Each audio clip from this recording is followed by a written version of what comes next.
Hello everyone, मैं आपकी Hindi educator Rupali Verma आज लेकर आई हूँ मैं कुछ बहुत अलग सा क्यों बोल रही हूँ। हमने रिसेंटली अभी एक चैप्टर पढ़ा था। कहाँ पढ़ा था भाई? डेफिनेट सक्सेस पाठशाला के इसी प्लेटफॉर्म पे पढ़ा था ना।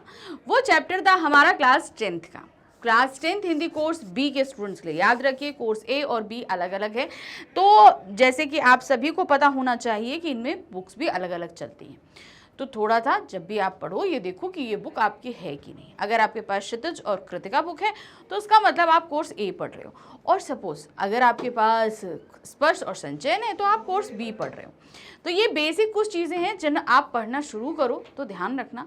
अब आप ये पूछोगे कि मैम हम कौन सा ले सकते हैं या क्या है, कि आपके ऊपर डिपेंड नहीं है, ये आपके स्कूल के द्वारा दिया जाता है। तो अब चूँकि बहुत देर हो चुकी है कि कितने टाइम में क्या होगा या क्या नहीं होगा, समथिंग कुछ भी कहने का मतलब है कि हम कौन सा सिलेबस लें या लें हमारे यहाँ कौन सा चलता है। बुक आपके पास ऑलरेडी है तो आप चेक करिए कि भाई आपके पास बुक कौन सी है, उस हिसाब से पढ़िए। अगर आपके पास स्पर्श भाग 2 है तो उसका मतलब आप पढ़ रहे हो कोर्स बी, और हम भी इस समय पढ़ा रहे हैं कोर्स बी।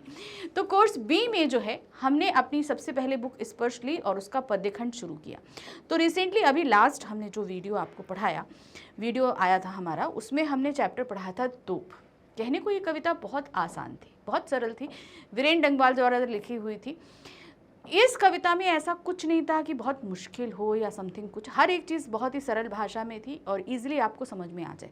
लेकिन जो इसमें चीज़ थी मुश्किल, वो सबसे बड़ी चीज़ ये थी कि इसके माध्यम से, इस कविता के माध्यम से आखिर कवि हमसे कहना क्या चाह रहे हैं, आखिर क्यों ये बात हमारे सामने रखी। ये एक बहुत बड़ा सवाल था और इसी सवाल पर बनेंगे बहुत सारे क्वेश्चंस। जब आपको MIQs कराएंगे ना तो इस पूरे इसी टॉपिक पे आपके क्वेश्चंस बनने वाले हैं। जैसे इन्होंने बताया कि विरासत में जो चीज़ें मिलती हैं वो हमारे लिए बहुत कीमती होती हैं। तो आखिर ये विरासत की चीज़ें क्यों इतनी कीमती होती हैं? कारण ये है कि ये जहाँ हमें सीख देती हैं वहीं हमारे लिए स्नेह, भाव, आपकी जो घृणा होती है, ये सारी चीज़ें भी निकल के आती हैं। अब जैसे मान लीजिए कि यहाँ पर हमने एक तोप की बात करी जो सन 1857 में चली थी, ठीक है, 1857 में चली थी। तो वो हमारी प्रथम क्रांति मानी जाती है, ठीक है, एक ऑफिशियल क्रांति जो हम कहते हैं वो हुई थी, प्रथम क्रांति। वैसे तो उससे पहले छोटी मोटी बहुत सी होती रही और उसके बाद भी बहुत सारी हुई।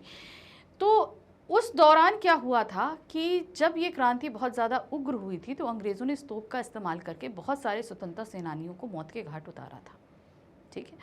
तो अब बात यह है कि आखिर इससे हमें सीख क्या मिली, आखिर क्यों इसे संभाल के रखा गया? इसे डिस्ट्रॉय कर देना चाहिए था। इससे हमें बहुत सारी सीख मिलती है। पहली सीख ये मिलती है कि भाई कोई भी शक्ति जितनी भी ताकतवर हो वो एक समय में अपने सारे शक्तियों को खो देती है, जैसा कि इस कविता में बोला भी गया है। मान लीजिए अंग्रेज थे, एक समय जब यहाँ पर आए थे तो वो एक व्यापारी बनकर आए, लेकिन इतने साल उन्होंने शासन किया, लेकिन फिर आखिरकार उनको ये उपनिवेश अपना छोड़ना पड़ा और भारत को स्वतंत्र कराना पड़ा, यानी कि उनकी शक्ति पूरी तरीके से ख़त्म हुई। चाहे ये तोप हो, एक समय में भले शक्तिशाली थी, मगर आज क्या है, वो बच्चों के खेलने और चिड़ियों के गपशप का स्थान था। उसी तरीके से वो बताती है कि ये भी सीख देती है, क्या सीख देती है कि भाई हमारे देश में, अब ये हमारी पूर्वजों की तरफ से सीख दी गई है, अब ये विरासत के तौर पर हमें मिल रही है कि ऐसी बहुत सी बाहरी ताकतें हमसे भविष्य में भी हम पर कब्जा करेंगी, तरह तरह के लोभ दिखाकर, मगर हमें सतर्क रहना है, ठीक है, हमें उनसे सतर्क रहना है, हमें ये सीख उनसे मिल रही है।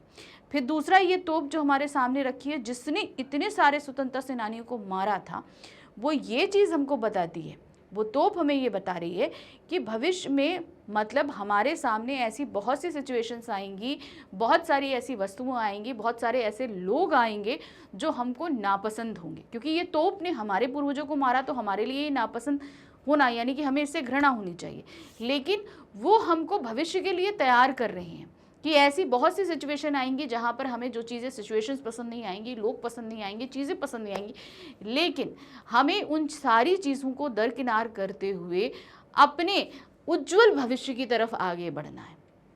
तो ये कविता हमें बहुत ज़्यादा चीज़ों को सिखाती है, सरल है मगर सिखा रही है। अब याद रखिएगा, इन्हीं सब पर क्वेश्चंस बनेंगे भी। चलिए वो क्वेश्चन तो हम आपको कराएंगे ही कराएंगे, लेकिन उससे पहले अब हम कराएंगे आपके एनसीईआरटी क्वेश्चंस इसी चैप्टर के।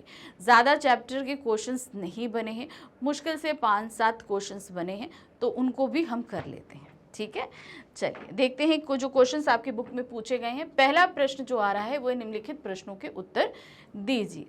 यहाँ पर कुछ प्रश्न दिए गए, इनके उत्तर हमें देने हैं। पहला प्रश्न है, विरासत में मिली चीज़ों की बड़ी संभाल क्यों की जाती है, स्पष्ट कीजिए।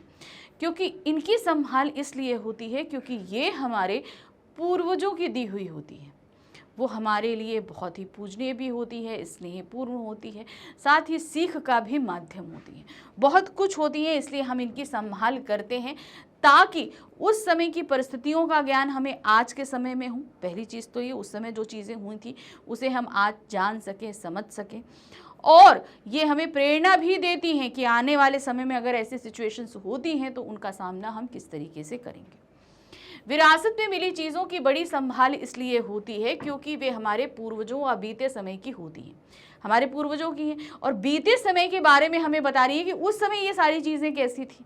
ठीक है, और पुरानी परंपराओं की याद दिलाती है। पुरानी परंपराएं, अब जैसे यहाँ पर एक चीज़ और थी, वो थी कंपनी बाग। अब कंपनी बाग में पुरानी परंपरा क्या थी कि किसी भी भारतीय को उस कंपनी बाग के अंदर जाने की परमिशन नहीं थी, लेकिन आज वहाँ पर हर एक भारतीय, कोई भी हो, जाकर घूम सकता है। तो वो एक पुरानी परंपरा जो एक माना कि बहुत ही गंदी परंपरा थी, लेकिन हमें ज्ञान तो बताती है कि भाई ये परंपरा उस समय थी। इससे हमारा भावनात्मक संबंध होता है, हम इमोशनली कहीं ना कहीं जुड़े होते हैं, इसीलिए इन्हें अमूल्य माना जाता है। अब जैसे मान लीजिए आपके घर में भी ऐसी कोई पुरानी विरासत होगी, भाई आपके घर में कोई फर्नीचर होगा, कोई वॉल क्लॉक होगी, या कोई ऑर्नामेंट होगा, कोई ऐसी चीज़ होगी जो आपके दादा दादी या आपके परदादा दादी का होगा, तो उनका इमोशनली वैल्यू बहुत होती है। ये चीज़ ध्यान रखिए। हम यहाँ फाइनेंशियली वैल्यू की उसकी बात ही नहीं कर रहे हैं कि भाई वो कितना कीमती है, कि उसका पैसा कितना है, वो बात नहीं है। बात ये होती है कि वो उनकी भावनाएं जुड़ी होती हैं, उन्होंने अपने समय में कितनी मेहनत करके ये सारी चीज़ें एकत्र की होंगी। अब मान लीजिए जैसे आप जब कमाओगे तो आपकी कमाई हुई चीज़ों से जो चीज़ आप खरीदोगे आपके लिए बहुत कीमती होगी, और वो चाहोगे कि वही कीमती चीज़ आप अपने आगे की जनरेशन में दो, तो वो एक कहीं ना कहीं उसके पैसे से ज़्यादा उसकी इमोशनल वैल्यू होती है, इसीलिए इन्हें अमूल्य माना जाता है। ये तात्कालिक परिस्थितियों की जानकारी के साथ साथ दिशा निर्देश भी देती है, इसीलिए इन्हें संभाल कर रखा जाता है ताकि हमारे बच्चों के भविष्य निर्माण का आधार मजबूत बन सके। यानी कि हमारे जो बच्चे हैं वो इससे सीख लें कि बहुत सारी चीज़ें जो पास्ट में हुई हैं उनसे आप सीख लीजिए। अगर कुछ गलत हुआ है तो वो आपके भविष्य में नहीं होनी चाहिए, उनसे प्रेरणा लीजिए कि हम अपनी लाइफ में भी आगे ऐसा कर सकते हैं।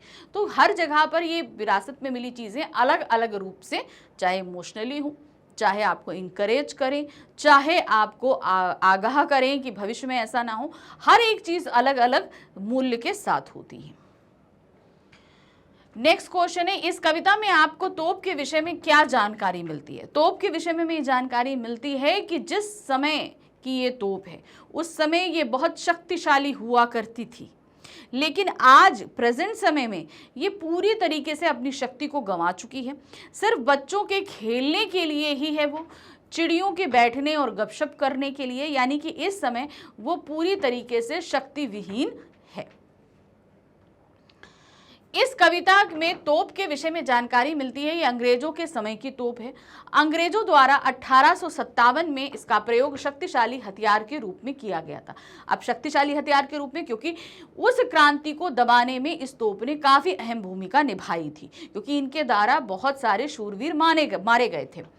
इस तोप ने अनगिनत शूरवीरों को मार गिराया था, पर अब यह तोप प्रदर्शन की वस्तु बनकर रह गई। माना कि 1857 में, यानी कि 1857 में, करीबन आज से अगर हम 150 करीबन साल पहले देखें तो ये 150-200 साल पहले की बात है, हाँ ऐसे 175 की हम बता सकते हैं। तो उस समय क्या था, ये तोप अपने आप में बहुत शक्तिशाली, लेकिन प्रेजेंट समय में क्या है, इसकी शक्ति पूरी तरीके से खत्म हो चुकी है। अब इससे कोई नहीं डरता। उस समय डरता था, अब नहीं डरता। अब यह केवल खिलौना मात्र है। चिड़िया गौरैया इसके भीतर घुस जाती हैं, बच्चे इस पर घुड़सवारी करते हैं। यह तोप इसे बताती है कि कोई कितना शक्तिशाली क्यों ना हो, एक ना एक दिन इसे धराशायी होना पड़ता है। भाई कोई भी हो, भाई शक्तिशाली कोई भी हो, समय आने के साथ वो क्या होता है, निष्क्रिय हो जाता है। यही चीज बताई गई है। अब आते हैं नंबर 3 पे। कंपनी बाग में रखी तोप क्या सीख देती है। अब ये सीख हमें क्या दे रही है? सीख सिंपल सी बात है कि माना कि कोई कितना भी शक्तिशाली हो, कुछ समय तक उसकी शक्ति चरम पर हो सकती है, लेकिन कुछ समय बाद वो पूरी तरीके से शक्तिहीन हो जाता है। कंपनी बाग में रखी तोप यह शिक्षा देती है कि अत्याचारी शक्ति चाहे कितनी भी बड़ी क्यों ना हो, जितनी भी बड़ी क्यों ना हो, पर उसका अंत अवश्य होता है। क्या होता है? उसका अंत होगा। माना कि अभी बहुत शक्ति है उसके अंदर, लेकिन एक समय ऐसा आएगा कि वो पूरी तरीके से अपनी शक्ति खो चुकी होगी। मानव विरोध के सामने उसे हार माननी पड़ती है। चाहे अंग्रेजों ने भारतीयों पर अत्याचार किए, पर अंत में उन्हें भारत छोड़कर जाना ही पड़ा। यह तोप हमें बताती है कि कोई कितनी शक्तिशाली क्यों ना हो, एक ना एक दिन उसे धराशायी होना ही पड़ता है। अर्थात अत्याचारी का अत्याचार एक दिन अवश्य समाप्त होता है। कोई भी, हम कह रहे हैं आज अगर आपके पास प्रेजेंट समय में आपके आसपास कोई भी ऐसा है जो अत्याचारी है, बहुत ज्यादा अत्याचार कर रहा है, लेकिन एक समय ऐसा आएगा कि भाई वो पूरी तरीके से अपनी शक्तियों को खो चुका होगा, वो पूरी तरीके से निष्क्रिय हो चुका होगा। तो मतलब क्या है, ये शक्ति एक समय तक हमारे पास रहती है, लेकिन उस सब कुछ समय के बाद वो पूरी तरीके से खत्म हो चुकी होती है। अब आते हैं प्रश्न संख्या 4 पे। कविता में तोप को 2 बार चमकाने की बात कही गई है। ये 2 अवसर कौन कौन से हैं? अब देखिए, कविता में तोप को 2 बार चमकाया गया है, ठीक है, और वो होते हैं हमारे राष्ट्रीय पर्व। कौन कौन से? 26 जनवरी और 15 अगस्त। ये दोनों ही हमारे देश की स्वतंत्रता को बताता है। 15 अगस्त 15 अगस्त 1947 को हमारा देश आज़ाद हुआ था, इसलिए हर साल 15 अगस्त को हम स्वतंत्रता दिवस के रूप में बनाते हैं। लेकिन 26 जनवरी को हमारे अपने देश का कानून लागू किया था। 26 जनवरी 1950 को हमारा देश का कानून जो है वो संपूर्ण भारत पर लागू हुआ था। इस तरीके से हमारे देश का अपना एक कानून बना था और हम संवैधानिक तौर पर आज़ाद हुए थे। तो इसलिए ये दोनों ही दिन हमारे यहाँ राष्ट्रीय पर्व के तौर पर मनाए जाते हैं और ये दोनों ही दिन हमारे लिए बहुत ही गर्व का दिन है, ये ध्यान रखिएगा।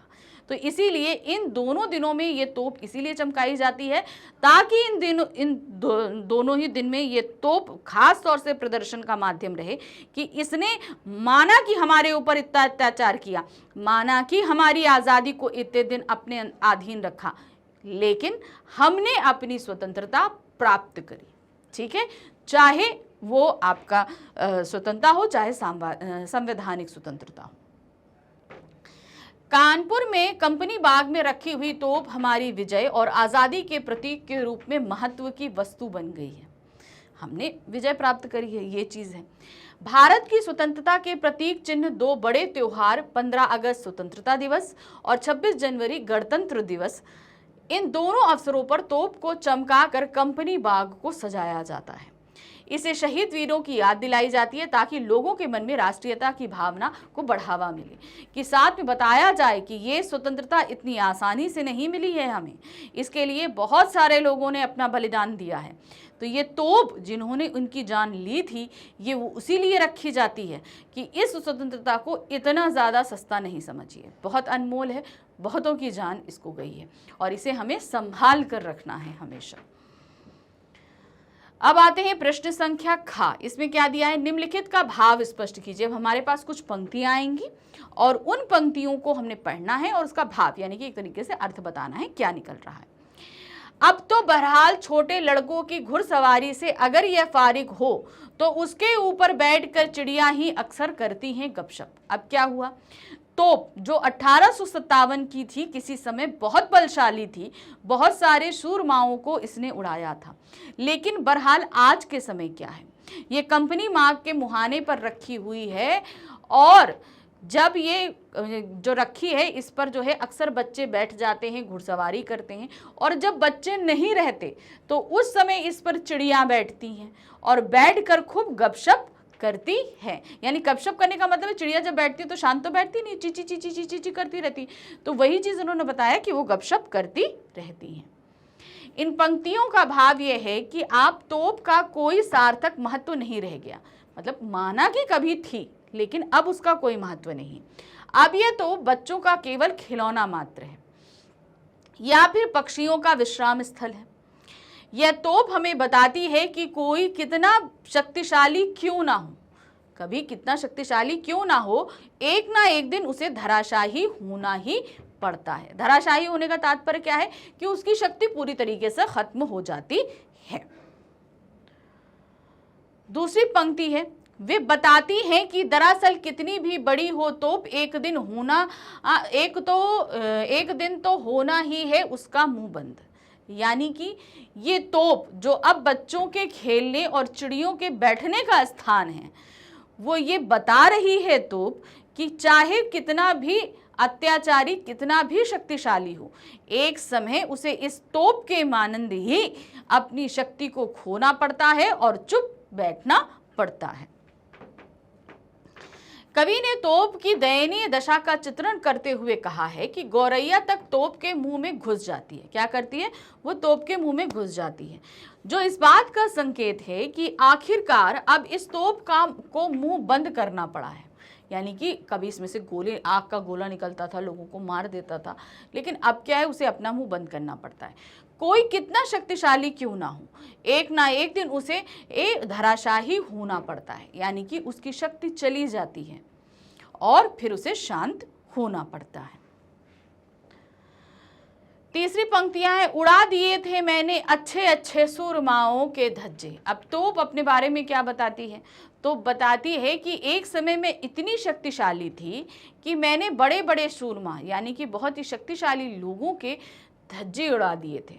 कहने का तात्पर्य है कि जब 1857 की क्रांति हुई तो उस समय क्या हुआ कि अंग्रेज़ों द्वारा उन क्रांतिकारियों पर, उन स्वतंत्रता सेनानियों पर इस तोप का इस्तेमाल किया गया और इस तोप से उन जितने भी स्वतंत्रता सेनानी थे उनके शरीर के धज्जे उड़ गए थे। यानी कि भाई अब गोला चलेगा, फटेगा, तो फटने से क्या होगा कि भाई आसपास जितने लोग होंगे उनके तो चिथड़े उड़ जाएंगे, है ना। तो इस तरीके से उनके चिथड़े पूरे उड़ गए थे। इन पंक्तियों का भाव यह है कि यह अंग्रेज़ों के समय की तोप है। अंग्रेज़ों द्वारा 1857 में इनका प्रयोग शक्तिशाली हथियार के रूप में किया गया था। ठीक है, ये हम सभी जानते हैं कि शक्तिशाली हथियार के रूप में किया गया था। इस तोप ने अनगिनत शूरवीरों को मार गिराया था। अब जितने भी स्वतंत्रता सेनानी थे उस समय, उन सभी को इसने मारा था। पर अब यह तो प्रदर्शन की वस्तु बनकर रह गई। मतलब बड़े बड़े उड़ाए होंगे भले, लेकिन आज के समय में अगर हम देखें तो क्या है, वो सिर्फ एक प्रदर्शन की, आइए लोग देखिए, इसीलिए रखी हुई है। अब इससे कोई नहीं डरता। अब यह केवल खिलौना मात्र है। चिड़िया, गौरैया इसके भीतर घुस जाती हैं, बच्चे इस पर घुड़सवारी करते हैं। यह तोप हमें बताती है कि कोई कितना शक्तिशाली क्यों ना हो, एक ना एक दिन उसे धराशायी होना पड़ता है। चलिए अब हम आ जाते हैं भाषा अध्ययन पे। ठीक है, अब कुछ थोड़ा सा व्याकरण इस चैप्टर से संबंधित है। देखिए क्या है, कवि ने इस कविता में शब्दों का सटीक और बेहतरीन प्रयोग किया है। ठीक है, ये तो हमने देखा है। इसकी एक पंक्ति देखिए, धर रखी गई यह 1857 की तोप। धर शब्द देशज है और कवि ने इसका कई अर्थों में प्रयोग किया है, रखना, धरोहर और संचय के रूप में। ठीक है, अब ये आपको ये क्वेश्चन है। अब यानी कि इसमें से क्या है, हमें ऐसे ही कुछ शब्दों को रखा गया है, यानी कि अब हमें ऐसे शब्द ढूंढने हैं जो इसी अर्थ में हो। जैसे यहाँ दिया गया है, अन्य उदाहरण इन्होंने दिए, खरा। खरा शब्द कैसे होता है, देखिए यहाँ पर, खरा सोना मजबूत होता है, वह मेरी कसौटी पर खरा उतरा। अब खरा का मतलब क्या होता है, खरा सोना यानी कि एकदम प्योर। ठीक है, तो यहाँ सोना के साथ जब हमने एक ही शब्द यहाँ खरा लगाया तो वो प्योरिटी को बता रहा है। लेकिन यहाँ पर वह मेरी कसौटी पर खरा उतरा, खरा उतरने का मतलब सही उतरा। तो मतलब मैं जैसा सोच रहा था वो बिल्कुल परफेक्टली था। अब एक ही शब्द दो बार दो अलग अलग सिचुएशंस इस्तेमाल किया गया और इनका अर्थ अलग अलग ही रहा। नेक्स्ट क्वेश्चन है, तोप शीर्षक कविता का भाव समझाते हुए इसका गद्य में रूपांतरण कीजिए। अब समझ में आया क्या करना? देखो सिंपल मैं बताती हूँ। तोप कविता हमने समझ तो ली, लेकिन ये कविता है। अब इसे गद्य यानी कि हमें एक पैराग्राफ के अंदर पूरा कन्वर्ट करना है, यानी कि एक कहानी समझ लीजिए या जिस तरीके से, इसे हमें उस तरीके से पूरा कन्वर्ट करके लिखना है। ठीक है, तो देखिए इसको हमने लिखा है, कैसे करेंगे। कभी ईस्ट इंडिया कंपनी भारत में व्यापार करने के इरादे से आई थी। भारत ने उसका स्वागत ही किया। जाहिर सी बात है, मसाले लेकर आई थी, मसालों का व्यापार करने आई थी, हमने उसका स्वागत ही किया था। लेकिन करते कराते वह हमारी शासक बन बैठी। धीरे धीरे क्या हुआ, वो हमारे ऊपर राज करने लगी। उसने कुछ बाग बनवाए तो कुछ तोपें भी तैयार की।